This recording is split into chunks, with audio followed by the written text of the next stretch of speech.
Hello दोस्तों। I hope आप सभी बहुत अच्छे हैं। दोस्तों, आज हम सिक्योरिटी लॉ के एक टॉपिक इनसाइडर ट्रेडिंग को डिस्कस करेंगे। ये टॉपिक आपके CA and CMA final and CS executive का पार्ट है।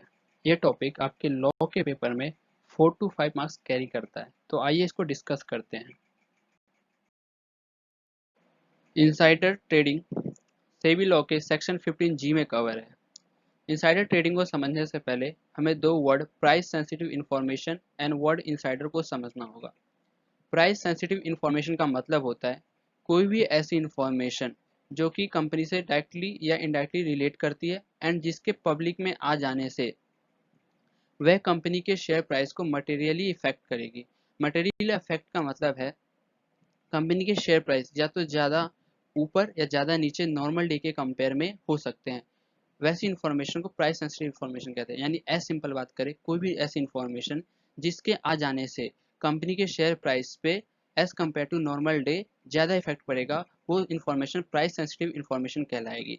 अब हम वर्ड इंसाइडर पे आते हैं। इंसाइडर का मतलब होता है कोई भी person who is expected to have access. यहाँ पे पर्सन का मतलब है employees of company, member of board of director, broker, portfolio manager and etcetera. And इनमें से किसी के भी रिलेटेड पर्सन या रिलेटिव भी हो सकते हैं जिनके पास कंपनी के प्राइस सेंसिटिव इंफॉर्मेशन का एसेस है और वो इंफॉर्मेशन अभी पब्लिक डोमेन में अवेलेबल नहीं है। यानी वो इन्फॉर्मेशन अभी तक अनपब्लिश्ड है। अनपब्लिश्ड का मतलब होता है कोई भी ऐसी इन्फॉर्मेशन जो अभी पब्लिक में पब्लिश नहीं हुई या फिर वो पब्लिक डोमेन में अवेलेबल नहीं है। ऐसी इन्फॉर्मेशन को हम अनपब्लिश्ड प्राइस सेंसिटिव इन्फॉर्मेशन कहते हैं। इन इन्फॉर्मेशन के एसेस से कोई भी इंसाइडर अगर ट्रेडिंग करता है तो उसे इंसाइडर ट्रेडिंग कहते हैं। आइए अब इसको थोड़ा डिटेल में और डिस्कस करते हैं।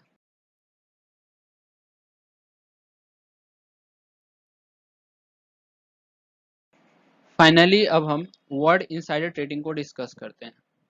कोई भी इंसाइडर या तो खुद या तो अपने रिलेटिव के थ्रू कंपनी के non publish price sensitive information का यूज करके अगर प्रॉफिट या फिर गेन कमाने की कोशिश करता है, फिर वो एक्ट इंसाइडर ट्रेडिंग कहलाती है। फॉर एग्जाम्पल, अभी रिलायंस ने 43rd एजीएम कंडक्ट की थी जिसके अंदर उन्होंने बहुत सारी अनाउंसमेंट की, जैसे कि जियो 5G का लाना, जैसे कि गूगल की इन्वेस्टमेंट का आना। इस इन्फॉर्मेशन के आते ही अगले 2 दिन के अंदर रिलायंस के शेयर में अच्छा खासा हाइक देखा गया। अगर किसी कंपनी के इंसाइडर ने इसका गलत इस्तेमाल करते हुए पहले ही कम प्राइस पे शेयर खरीद लिया होता और बाद में जाके जब इस इन्फॉर्मेशन के आने के बाद उसके प्राइस हाइक किए उसको बेच के प्रॉफिट कमा लेता, तो ये एक्टिविटी भी इंसाइडर ट्रेडिंग ही कहलाती। तो ये था एग्जांपल। अब हम कुछ ऐसे इन्फॉर्मेशन की बात करते हैं जो कि प्राइस सेंसिटिव इन्फॉर्मेशन मानी जाती है। देखिए, प्राइस सेंसिटिव इन्फॉर्मेशन का सिंपल इफेक्ट ये हो सकता है या तो शेयर का प्राइस बढ़ेगा या तो घटेगा। तो कोई भी ऐसी इन्फॉर्मेशन जिसके कारण शेयर मार्केट में कंपनी के शेयर का प्राइस या तो बढ़ता है या तो घटता है, तो वो प्राइस सेंसिटिव इन्फॉर्मेशन कहलाती है। तो ये कुछ एग्जांपल हैं, जैसे कि कंपनी के फाइनेंशियल रिजल्ट। आपको पता होगा हर लिस्टेड कंपनी को साल में 4 बार यानी कि क्वार्टरली अपनी फाइनेंशियल रिजल्ट पब्लिश करनी होती है। तो उस रिजल्ट का अगर गलत इस्तेमाल करके शेयर के प्राइस को कंट्रोल करने की कोशिश की जाती है या फिर बढ़ाने घटाने की कोशिश की जाती है, तो वो भी इंसाइडर ट्रेडिंग के एक्ट में माना जाएगा। अगर कंपनी डिविडेंड डिक्लेयर करती है या करने वाली होती है तो उससे भी कंपनी के शेयर में चेंज आता है।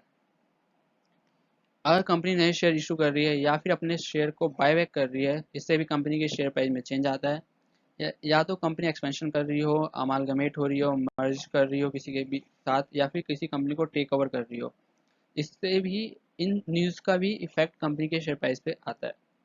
अगर कंपनी अपने सब्सटेंशियल पार्ट को डिस्पोजल ऑफ कर रही है या डिस्पोज ऑफ कर रही है, तो इससे कंपनी के शेयर प्राइस पे इफेक्ट आता है। या फिर कोई भी ऐसी चेंज जिसके कारण या जिसके न्यूज़ में आते ही कंपनी के शेयर प्राइस पे पॉजिटिव या नेगेटिव इफेक्ट पड़े, वो सभी इन्फॉर्मेशन प्राइस सेंसिटिव इन्फॉर्मेशन कहलाएगी। अब हम साथ में इसके पेनल्टी को भी डिस्कस कर लेते हैं।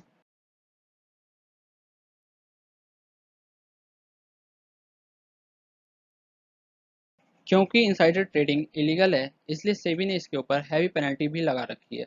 आपकी मिनिमम पेनल्टी 10 लाख है जो कि मैक्सिमम 25 करोड़ तक जा सकती है। या फिर आपने जो इनसाइडर ट्रेडिंग करके जो प्रॉफिट कमाया है उसके 3 टाइम्स, इनमें से जो भी हायर होगा वो आपको एज अ पेनल्टी भरना पड़ सकता है। तो एज सिंपल बात करें इन शॉर्ट में, तो इनसाइडर ट्रेडिंग का सिंपल मीनिंग होता है कंपनी के कॉन्फिडेंशियल इंफॉर्मेशन को यूज़ करते हुए गलत तरीके से ट्रेडिंग करना एंड प्रॉफिट कमाना इनसाइडर ट्रेडिंग कहलाता है।